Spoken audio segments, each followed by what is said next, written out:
এবং ন্যায় বিচার যে দাবি আমাদের রয়েছে, ন্যায় বিচারই পাবো। এরকম ভাবে যে লোক আমাদের সঙ্গে থাকে, অবশ্যই আমরা ন্যায় বিচার পাবো। আরে বুমটা কিছু কর। সিবিআই যে তদন্ত করবে এতদিনে কলকাতা আরে তুই ক্যামেরাটা বারবার কেটে সিবিআই এর উপরে ভরসা নেই বলেই তো আমরা কোর্টের কাছে কোশ্চেনটা 12টা কোশ্চেন রেখেছি এবং কোর্টের কাছে আমরা উত্তর চেয়েছি। যেহেতু হাইকোর্টে কেসটা সুপ্রিম কোর্ট দিয়েছিল, এই জন্য হাইকোর্ট বলেছে সুপ্রিম কোর্ট তবে উনি এবং তার যে উত্তর আমার বাইক কাকু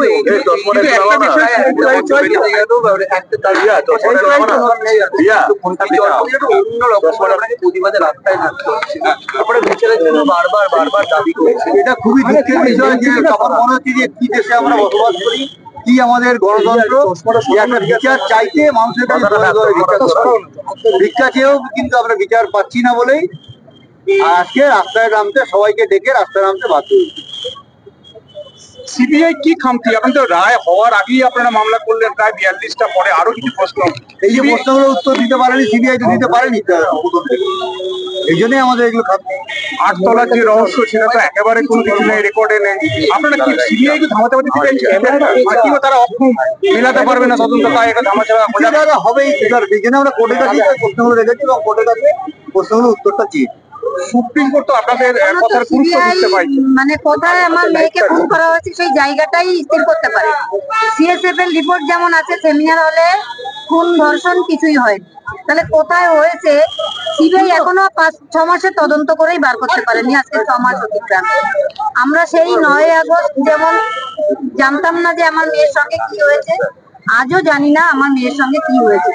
যতদিন না আমরা জানতে পারবো ততদিন আমরা এই ন্যায় বিচারের জন্য রাস্তায় থাকবো। এবং এই যে আমার বৃহত্তর পরিবার আজকে রাস্তায় আছে, এটা আমি সমস্ত নাগরিক বৃন্দদের কৃতজ্ঞতা জানিয়ে ছোট করব না। এরা আমাদের সবাই আপনজন, সবাই ঘরের লোক।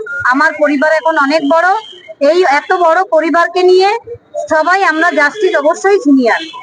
কলকাতা পুলিশকে আপনারা বিশ্বাস করেননি, কিন্তু সিবিআই যে তদন্ত করলো বা যার রিপোর্ট এলো সেটা তো কার্যত কলকাতা পুলিশের যে তদন্ত সিবিআই তদন্তই করেনি, সেটা শিয়ালদা কোর্টের জজের সামনে আমাদের যে আইও সিবিআই এর সীমা পাহুজা ম্যাডাম, তিনি বলেছেন আমি ক্যালকাটা পুলিশ যা করেছিল তার বিরুদ্ধে বাইরে আর কিছু করিনি। আমি 13 তারিখের 14 তারিখের পরে আর আর্জি করেই যাইনি, এগুলো উনি বলেছেন নিজে কোর্টে দাঁড়িয়ে। আপনারা সবাইকে বলবো একটু মন দিয়ে পড়তে, তবে এই সমস্ত প্রশ্নের উত্তর তারাই পেয়ে যাবে, আমাদের বলতে হবে। আপনারা বারবার বলছেন কোনো রাজনীতি নয়, আপনারা বলছেন বিচারটা আমার দিক। যে আরএসএস এর এক নেতার সাথে আপনারা দেখা করলেন, আশ্বস্ত হচ্ছেন? উনি তো বলেছেন আমি চেষ্টা করবো যাতে আপনারা ন্যায় বিচার পান। সিবিআই তে আপনাদের খামতি, আমাদের গুরুত্ব দিচ্ছেন, এই বিষয়গুলো বলেছেন? হ্যাঁ, সেটা একটা লিখিত ভাবে ওনাকে দেওয়া হয়েছে এবং উনি বলেছেন ঠিক আছে আমি করবো। উনি কোনো পরামর্শ দিচ্ছেন কারো কাছে যাওয়ার জন্য? না, সেরকম কোনো পরামর্শ দেননি, তবে উনি বলেছেন আমি সেটা ডিপলি জানতাম না, চেষ্টা করবো ডিপলি জেনে আপনারা ন্যায় বিচার পান, সেই চেষ্টা করবো।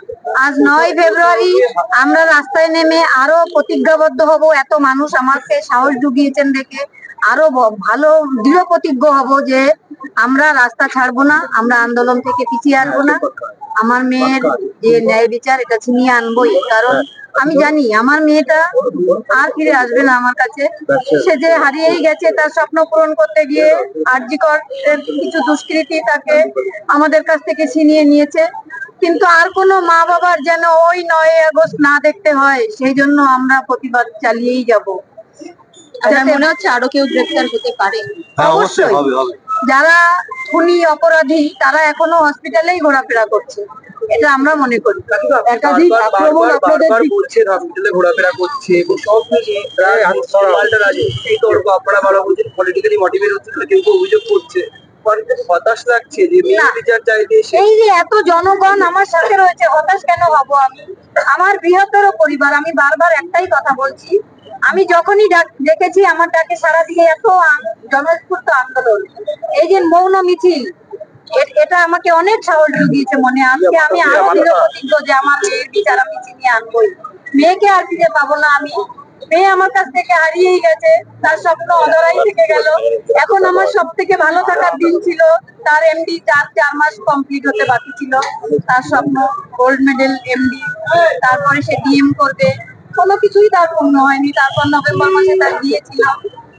তার স্বপ্ন সবই অধরা, আমাদের স্বপ্ন সব অধরা, কিন্তু পরবর্তী কোনো বাবা মা যেন তাদের স্বপ্ন পূরণ করতে গিয়ে মেয়ের এই শব্দেও না নিতে হয়, তার জন্য আমাদের আন্দোলন জারি থাকবে। এরপরে সন্ধ্যাবেলায় প্রত্যেকের ঘরে ঘরে আমি বলেছি আমার মেয়ের জন্মদিন উপলক্ষে মোমবাতি জ্বালান করে, বা সমস্ত শিক্ষা প্রতিষ্ঠানে বা সমস্ত স্বাস্থ্য দপ্তরে সেটা হবে, এবং আমার বাড়ির সামনেও হবে এটা।